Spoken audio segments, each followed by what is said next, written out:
Good evening. Welcome to Have I Got News For You? I'm Robert Peston. In the news this week, after only 55 of 56 Scottish nationalist MPs arrive at Westminster, there's evidence that the other one may have overdone the victory celebrations.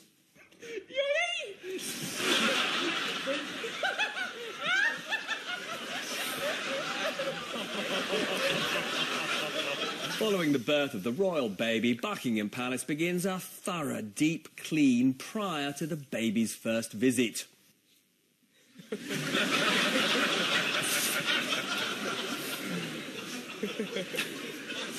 And in Eastbourne, there's a special birthday celebration for Britain's oldest dental nurse. Blow it out.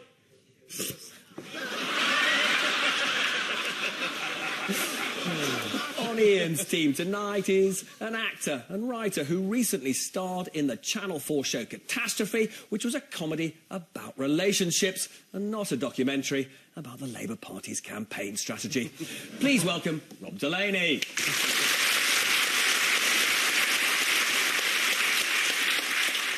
And with Paul tonight is a comedian who says her biggest fear is not being in the right place at the right time.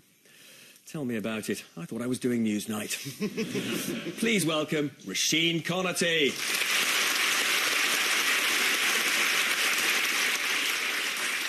And we start with the bigger stories of the week. Paul and Roisin, could you take a look at this, please? OK, a feeling of optimism still pervading. These are people who are upset, of course, because of the Labour loss. There's somebody who's about to say, oh, hello, Andy Burnham, new secretary. There's another guy that's standing. Chicka. Yes, and Yvette Cooper being outwitted by a baby. Who was one of the first to knife Ed Miliband in the front? His brother, David. I mean, he waited 36 hours, which was... But that's because of the time difference between here and America. I don't think Labour necessarily lost because they were left. I think it's because they are all over the place. It was an awful campaign. They're not anymore. No. They're mostly in London. No, but I think Labour are like those restaurants that have really thick menus. You know, they serve like Italian food, breakfast, Chinese. You think, I do not trust these guys. They're just all over the place. It's sort of responsive, and that's the problem. I think they should choose some Labour ideals and just sort of make them appetising again. Sell them. How about her for leader? I'd be terrible. I mean, if you think Ed was bad at eating a bacon sandwich, practically feral. That's your campaign poster. Practically feral. Very good. Yep, one of the first to knife Ed Miliband in the front was David Miliband. According to the Mail, David delivered a withering verdict on Ed's election defeat. Yeah, but he still beat you, though, didn't he? The politics of the playground. Fantastic. Absolutely right. David Miliband was asked about his relationship with his brother. How did he respond? I have no brother. To me, he is dead. It was quite close. He said, I'm very happy to say we remain in touch. It's quite moving, really, wasn't it? So where's Ed gone? Is he tied that stone with all the pledges around his neck and jumps off a ferry? Oh. Ibiza. The good thing about Ibiza is that there's just one place where all the party goers go. There's just one tiny tap. So Ibiza's a beautiful island. Right. And you can avoid them because they're just there. Has it got some agreeable ruins and a church where one could wander around? Yes. It would remind you very much of the private eye offices. I really must give it a go. Well, it's got that mountain. Oh, do that again. Of course, there's a rumour that Ed has actually taken a job in the riot police.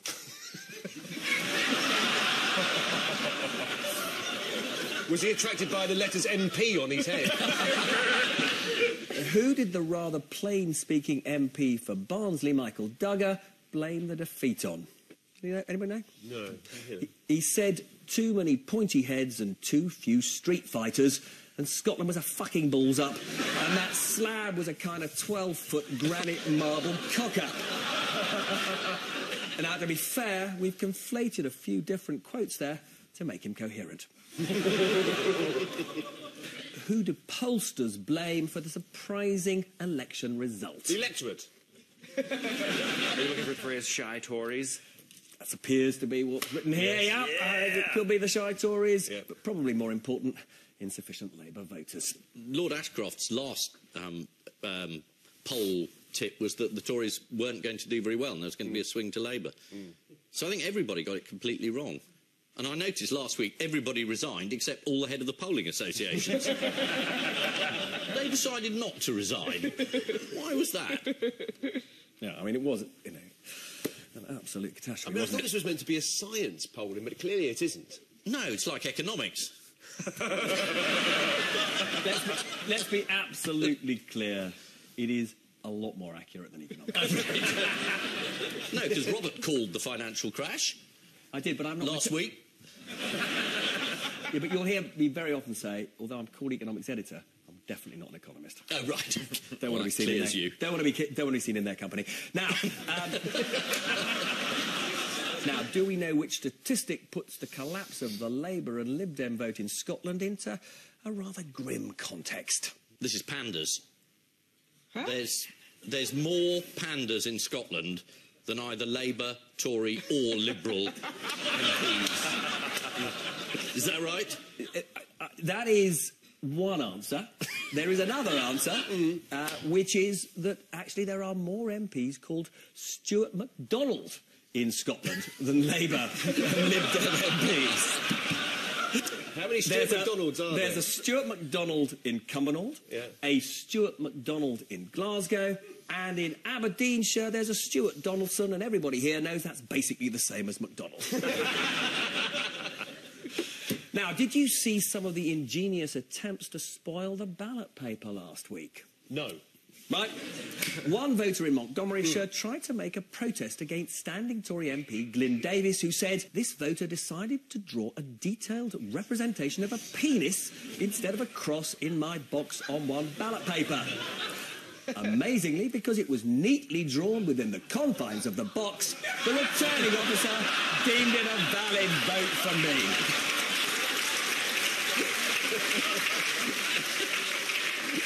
Now, what about Chukaramuna? Yeah. Did you see how he threw his hat into the ring? He went to Swindon and did... Am I right? Yeah, he went to Yeah, Swindon that's and he right. did Totally right. a Facebook... He did a recording, like, on a phone, it seemed, and did a Facebook announcement. And he seemed really pleased with himself. Like, yeah, I've left London. I've come to Swindon to announce. Yeah, he's sort of had the air of, you know, the candidate in The Apprentice that goes out in the third week.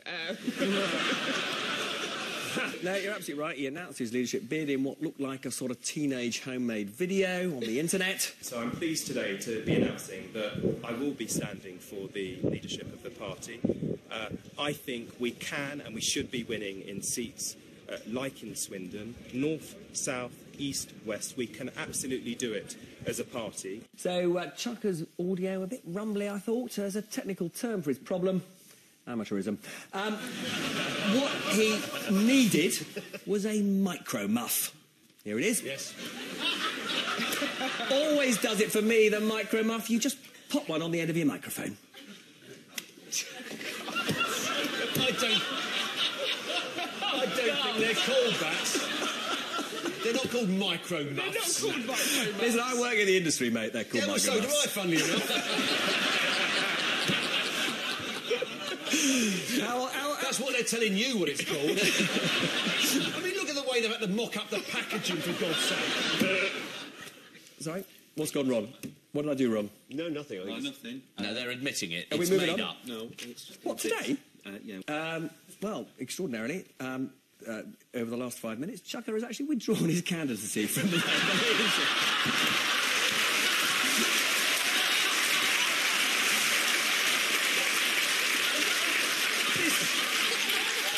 This has got to be the most powerful programme on television. We haven't even gone out. moment we're appearing in front of 300 people, that's enough. And withdraw his candidacy. Oh, God. Bad news, they've just shown your video on Have I Got News For You. I resign! I'm away, I'm off. Do we have any information why he resigned? Why he... Yeah, Peston called him amateur. He's gone. I hope the Tories are watching. Leave the BBC on. Sorry, Chucker. I have to say, I do regard it as, you know, frankly, unbelievably selfish, because he's fucked up some of the best jokes yet to come. Absolutely appalling. Anyway, here's Chucker's statement. I know this will come as a surprise to many, but I'd always wondered whether it was all too soon for me to launch this leadership bid. I fear it was. I need to text him because he's got a typo in his resignation statement. Anyway... You're even attacking his resignation statement. That's not the way I would have resigned. So why hasn't Natalie Bennett joined the trend for resignation? She said that she wanted to supervise the second Green surge. I mean, the Greens got 1.5 million votes. I mean, there's a bit of a problem with our representative system. I mean, UKIP got 4 million votes and 1 MP. And the Scots Nats, they got 50% of the vote in Scotland, but actually half of Scotland voted for someone else and got nothing. So Ms Bennett is saying I did very well. Totally right. She claims she masterminded a big rise in the number of Green votes and that she's ready for the second stage of the Green surge. I've had hangovers like that.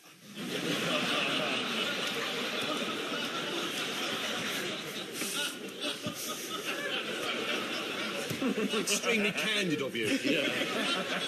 I'm in one of those sharing moods. Now, yep, this is Labour and the Lib Dems looking for new leaders. According to The Times, David Miliband broke his silence over the row with his brother Ed by criticising his campaign, but added, "We remain brothers for life, and that's something that has to be kept." Clearly the words of a man who's looked into the legal possibility of stopping being someone's brother. Commenting on his brother, David Miliband told the press many of the attacks on him were unpleasant and unfair, adding, "But I'd been drinking and the backstabbing little shit deserved it." Chucker Ramuna fueled speculation that he would run for the Labour leadership by appearing with his new girlfriend. Although her day was somewhat spoilt by all the photographers shouting, "Chucker! Chucker!" Ian and Rob take a look at this. Right, that's UKIP's non-MP. He's resigned. No, he hasn't. No, he hasn't. He's back. He's having a think about it, or a drink about it. Anyway, that's someone who says he probably should have resigned. Campaign director. There he is, saying I haven't. So, is someone going to come on and tell us that he has resigned, or is he back, or is he gone? I'm glad he's back. I mean, what's his real desire, though? Does he really want to quit, and does somebody say no, or does he would not want to, and people are, I don't know. I'm glad. I think he's fantastic for news, but... Oh, you mean you think he's great for comedy? Yeah, exactly. So, UKIP's rather fallen apart. You can't say anything because you're BBC and you're balanced, but it is pretty funny. Their one MP and the campaign director seem to have split off into a faction, which is quite good for a party that's got one MP. You've got a furious internal schism. Well, he cuts himself in half doing... Didn't his campaign manager say he changed from an ebullient, cheerful man into a thin-skinned, aggressive... That's just alcohol. Anyone who knows a heavy drinker knows that's how it goes. It's all fun at the beginning of the evening, and then it's all send them all back at the end of the night. But that's not his fault, apparently. That was an aid. You know what it's like. Someone says to you, why don't you be thin-skinned, snarling and aggressive? And you go, yeah, all right. Lefty BBC audience, typical. Does Nigel Farage command the full support of all his MP?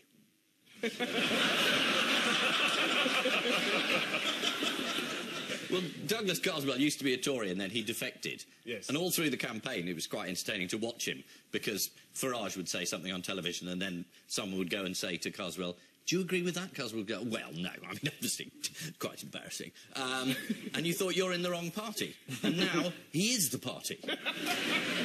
And what did Carswell say about the £650,000 a year of short money that they got as a result of getting 4 million votes? Yeah, I don't need it, he said. No, because he's only got one seat and one office. Yeah. So spending 600 grand on, I don't know, furnishings and coffee. They wanted to give him 10 stars. He could buy more cushions, so when he sits in the House of Commons, he's slightly taller. At 600 That'd grand. be amazing, just really high. Individually, bit by bit, by the end of the year, he could be 50 feet up, but you hadn't never seen him go any higher. Exactly right. They got over £650,000 a year for getting more than 10% of the national vote to help run the parliamentary party, but Douglas Carswell wants to give half of it back. He said, "Why do party staffers say I need a staff of 15 people? Maybe they want to be the staff. I'm sorry, I'm Gladstonian about this. It ain't going to happen." He was doing so well until he said ain't. Is that what Gladstone said? He said it all the time. In other news, the first Tory-only cabinet in 18 years has been appointed, and the new intake of MPs arrive in Westminster. What are new MPs told to wear to mark them out as newbies? An optimistic smile. Maybe they arrive naked and then they get dressed there in their sort of garbs. By blindfolded assistants. Yes. That's really close, actually. That is really close. That's first day at school. Well, at your school. Not at school. Certainly.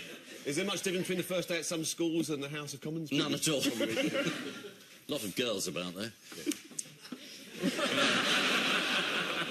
Didn't have them in the 19th century. No. Gladstonian days. They weren't there. Well, in fact, they're told to wear a plastic green badge. It looks to me a bit like those tokens you get at Waitrose. Only cheaper. Where have 50% of the new lineup of MPs been? They've been to comprehensive schools. Jail. That's absolutely spot on. Jail?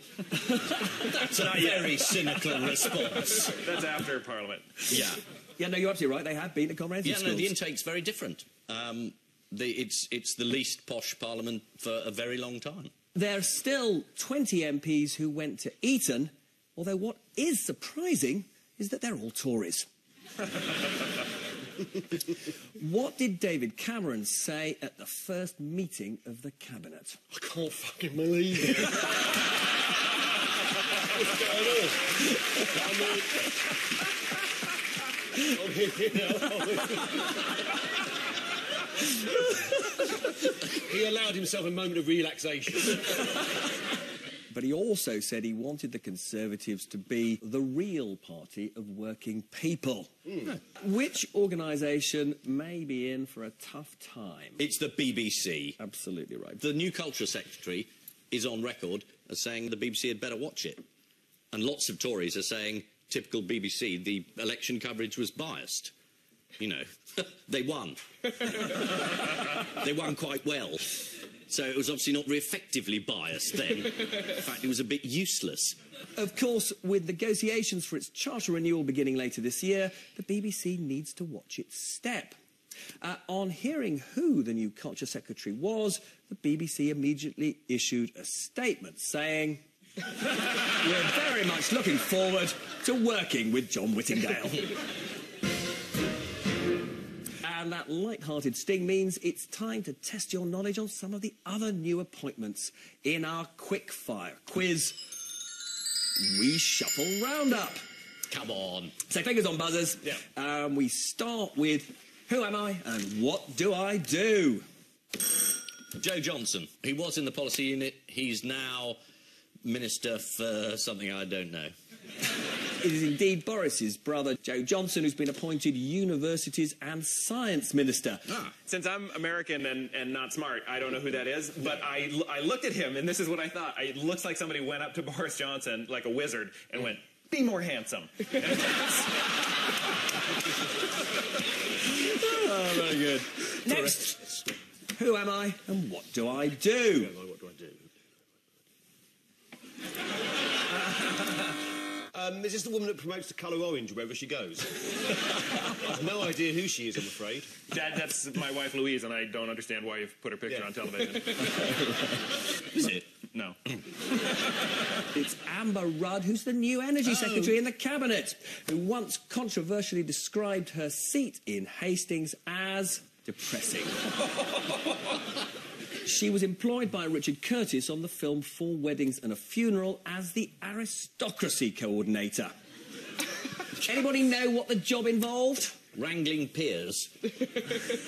Now, there was a country and western singer.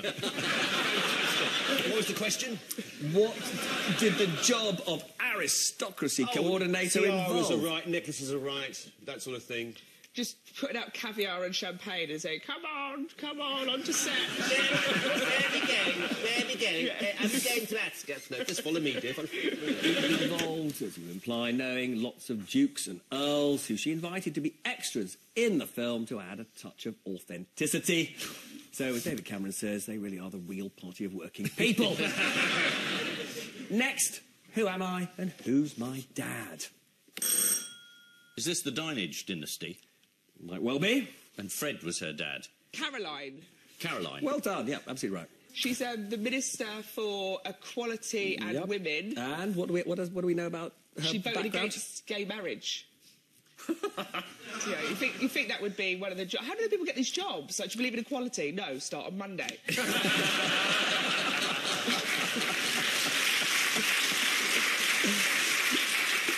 Next, who am I? Yeah. And what have I been demoted to? Ian. It's Michael Green. Well done. Otherwise known as Fred Housegoat. No. That's Grant Shapps. And he was the chairman of the Tory party, and usually the chairman of the Tory party, when they win an election, gets given a fantastic job. But he's been put in international development. It's not considered a great promotion for him. No. You know, his new job, he's got a uniform, he's got a special hat and a little high-vis jacket, and he helps to park the cars underneath the Houses of Parliament. And he had to argue for the high-vis jacket because it's dark down there. They didn't want to give him one at first. He insisted on it. He's brought his own torch as well. I've always been intrigued by he's always saying how much he likes Nando's. Very odd. Nando's is Nando's. great. He loves Nando's. No, but he talks about it. Does he talk about Nando's a lot? Me? Yeah. I mean, probably as much as him, I reckon. Yes, I'm there all the time. I'd love to see you in a Nando's. Is it some sort of outfit? Little bib. And rounding off our reshuffle roundup, according to the Times, Eric Pickles has been squeezed out of the Cabinet. And Liz Truss has remained in the Cabinet, having impressed David Cameron with her tub-thumping speeches. In December, I'll be in Beijing, opening up new pork markets.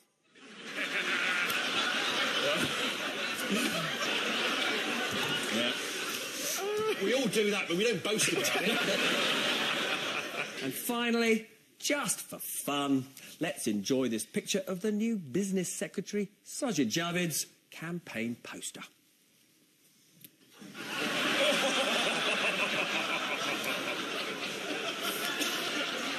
So this is the first week of the new government. The new Communities Secretary is Greg Clark, who was born in Middlesbrough and is the son of a milkman, as are most children in Middlesbrough.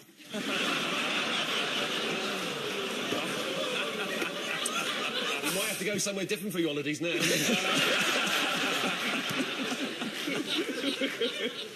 It's also been reported that after the election, Britain now has the gayest parliament in the world, with 32 openly gay MPs, although some of them may have just said that to put off Sally Bercow.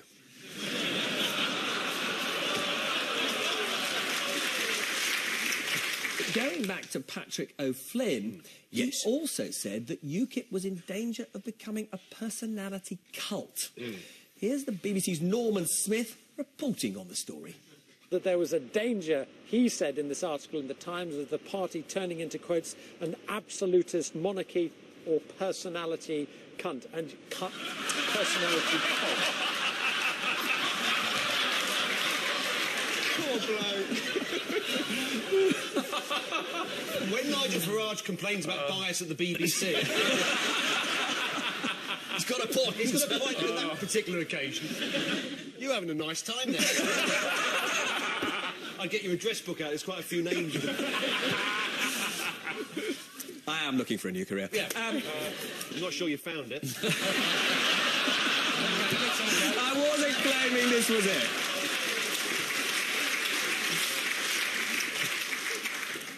And so to round 2, and it's a welcome return for the Have I Got News For You Wheel of News. Ooh. Here's the first spin.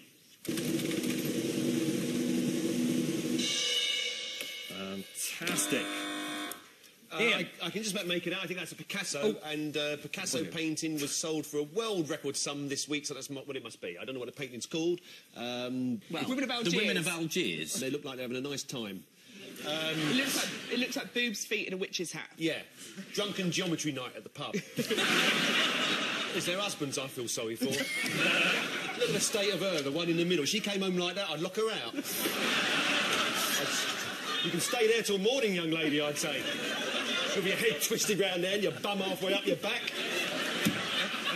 £115 million, wasn't it? £150 million? You won out. £116 million. I bid 115. Yeah. I should mention, in America, Fox News reported this sale of this painting, and they blurred out the breasts of the cubist women in the painting.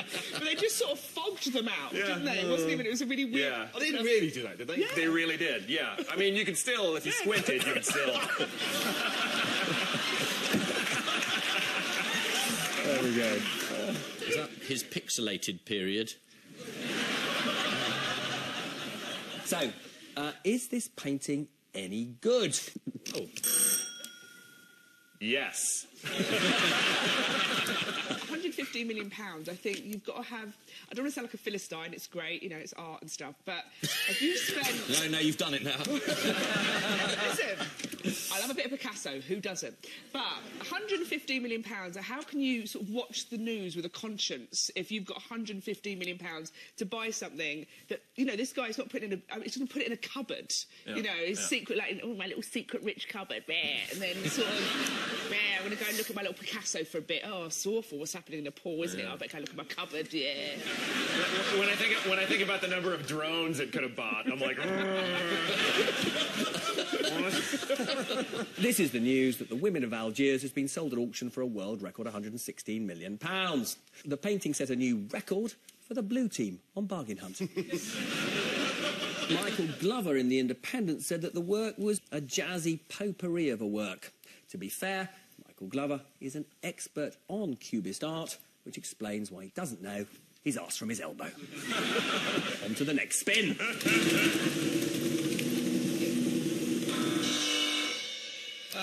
After The Guardian has spent about 10 years trying to get some letters, published the letters that Prince Charles regularly writes to government, and they succeeded this week, and we've been reading the letters that he's been writing about. £400,000. £400,000, and they're really boring. Really boring letters. There's not one drunken poem. No. Not one dick pic. I said that. It was more of a watercolour. It was done in pen and ink. I'll never watch this show. Get rid of that. Yeah, it's just... Well, perhaps you shouldn't have said dick pic then. Did you put dick pics on all your letters? I don't have a dick. And if he's going to write letters to people, we should be able to read them. You know, it's got to be transparent. We're not allowed to read what most of the large lobbying companies write to these ministers. We're barely allowed to know when they have meetings with them. So I'm all for a bit of transparency, but I don't think he's the big lobbying problem. Yeah. One of the things he's concerned about is the Patagonian toothfish. Here's a picture of it. Does anybody know why he's so worried about the Patagonian toothfish? That'd be his major concern, I would think. Yeah, look at the state of it. Look. Picasso would have a bit of a treat with him, wouldn't he? I have no doubt he's definitely phoned a talk radio at some point. What, at 1 o'clock?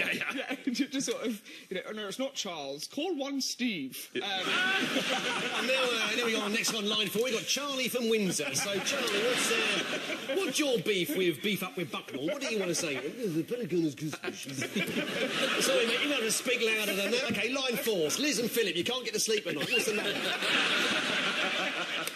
How happy is Charles to have the letters aired in public? Apparently he's written a letter. He hasn't actually commented himself yet, but his assistant did have a little run-in with Michael Crick on Channel 4 News on Wednesday. Shall we take a look? Yeah.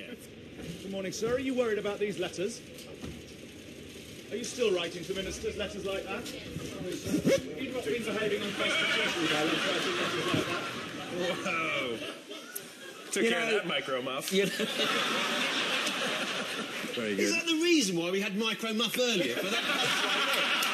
This is the news that after 10 years, Prince Charles's memos have finally been released. Prince Charles is known by the nickname Black Spider, which refers not only to his scrawled handwriting, but also to the fact that the first time Camilla saw him in the bath, she ran out screaming.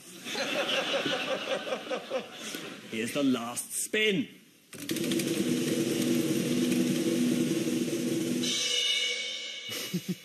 Anybody know? I know this. Go on then. It's Bring Back Plates campaign. Oh, yes. Because of restaurants serving food on shovels, in shoes. I'm going to the wrong restaurant. You don't get it at Pizza Hut, Ian. No. Am I allowed to go up for another helping of salad? Yeah, it's just it's restaurants being really pretentious and sort of serving their food like that. A lot of food is given to you in a bucket, though, isn't it? That's Kentucky Fried Chicken you're thinking of. Would you get yours served in a pail? You're absolutely right. It's the revolt against trendy restaurants serving food on unusual items. Now, why would you serve a fried breakfast on a shovel? You're an asshole. Steam engine driver? You know, open up the thing and cook it like that. Paul is absolutely spot on. What? Yeah, you are absolutely spot on. Steve Quirk, the chef behind this, told the Sunday Times in the 1970s there was a Blue Peter in which John Noakes cooked breakfast on the Flying Scotsman with a shovel because that's what firemen did. What other unusual objects has food been served up on? There's a tennis-themed restaurant where they serve the food at you 102 miles per hour. Let's have a look at some other examples. One restaurant offers potato wedges on a ping-pong bat. Service not included. And bread in a flat cap, which is obviously perfect for Paddy Ashdown. Yeah, I'd go with that one. I'd buy that one. How does one restaurant in America like to serve you spaghetti? At gunpoint? One woman told the campaign there's a restaurant in the US that just chucks all your spaghetti on the table and gives you a fork. This is the revolt against trendy restaurants serving food on unusual items. One of the dishes available is sausages and mash in a wine glass. Oh, for God's Though sake. you sometimes have to send it back because it's porked. Oh, my. Time now for the Missing Words round, which this week features as its guest publication Stone Chat, the newsletter of the Dry Stonewalling Association. Yes. And we start with the thought of what hanging over Alan Titchmarsh's head gave me a few anxious moments. Is it from this magazine? Well, it's not from the Financial Times, surely. The thought of Greek exit from the Euro? I think it is. Very much mistaken.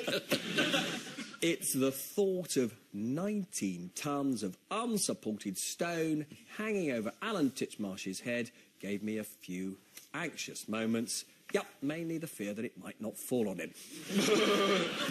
Next, dogs will become too expensive in the future, so we'll have to what? Is it kill them? The answer is dogs will become too expensive in the future, so we'll have to buy robo-pets. Oh, yeah, they'll be cheaper. Next, the most tedious job in Britain. What? Running Battersea robo-dogs home. There was a power cut and we lost so many.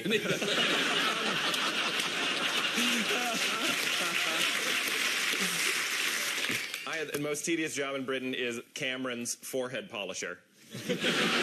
Is it handling complaints of political bias at the BBC? The most tedious job in Britain, man checks jigsaws to make sure no pieces are missing. Oh, that's horrible. Next, if I could have only one what, it would be what? If I could only have one child, it would be my son, Philip. because he's the favourite of my 3. Rob Delaney. Hell. That has the ring of authenticity about it, I have to say. If I could only have one wall, it would be very dry. If I could have only one hammer, it would be the £4 stonemason's mash hammer. Of course! Next, Nicola Sturgeon asked Sean Connery for advice on what? Is it tax avoidance? Lawyers remove. Nicola Sturgeon asked Sean Connery for advice on how to project her voice.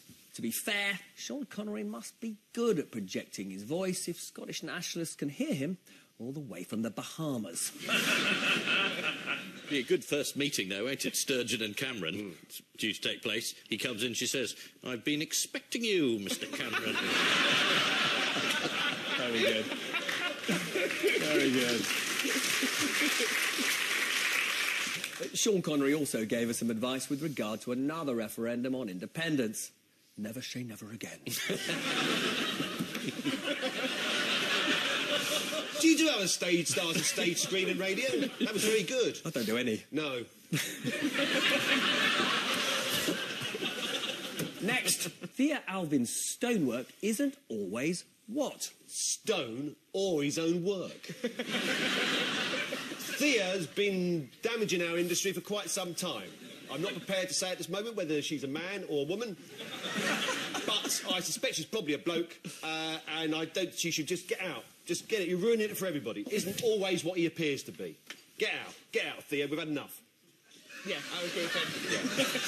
Yeah. Some things just make me really angry, and this is one of those monumental things. I think it's going to say... I think there was... Shut up! It's 9:25 on a Friday night. I bet the real answer, the missing word, isn't always conventional, and then it'll be a bunch of pictures of, like, sassy masonry. Yeah. Like, that's what I think it's going to be. Sassy masonry would be a much better title for the magazine. Impertinent goblins.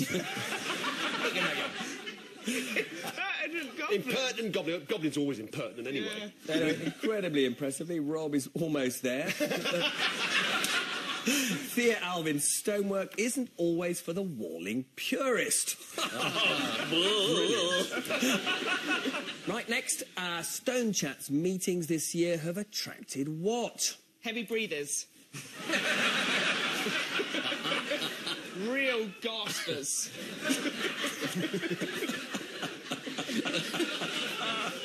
Well, you're going to be shocked by this. Stone Chat's meetings this year have attracted an average of 3 members. Well, stonewallers never really stick together. Isn't it dry stone walls? So they don't stick together. They're literally just placed on top of each other. I think that was the point of the joke, wasn't it? No, I think it was just a failure. Such a big word. Way to really make me feel good about this programme. No, it was terrific. No, I don't think we should sort of put Robert in the place where he thinks he's been terrific. It's all right, I've got my therapist afterwards. Yeah. Oh, he's resigned, by the way.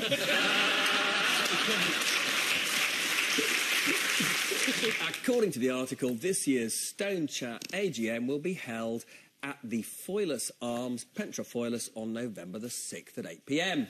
So, if you're in the area, fancy a pint and want to be guaranteed somewhere to sit down, hop along. Next, wearing what makes you look what, study claims. Wearing a tie makes you look as though you know about economics.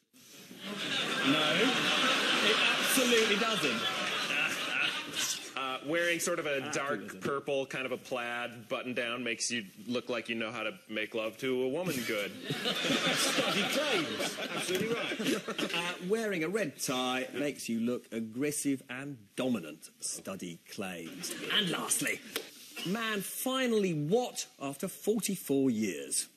It was a dart thing. A bit off a dart. Brilliant, Rob. Bit of a dance, like brilliant. a feather or something. Absolutely brilliant. Yep, the answer is man finally sneezing out toy dart.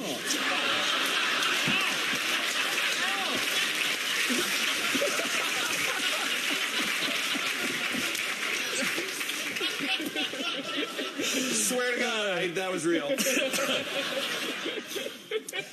Yeah, he sneezed out his toy out after 44 years. Great news for Steve Easton. Now all he needs is a strong bout of flatulence and he can get his Action Man back. So, the final scores are Ian and Rob have 3, and Paul and Roisin have 7.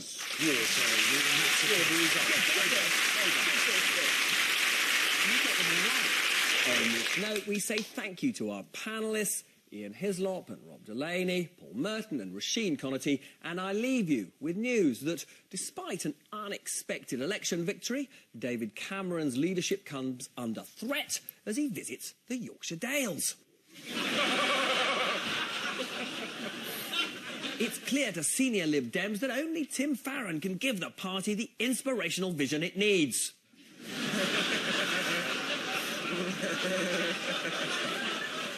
And in Westminster, there's an awkward moment for the bloke who wrote "sod off hamface" on his boss's leaving card. Good night.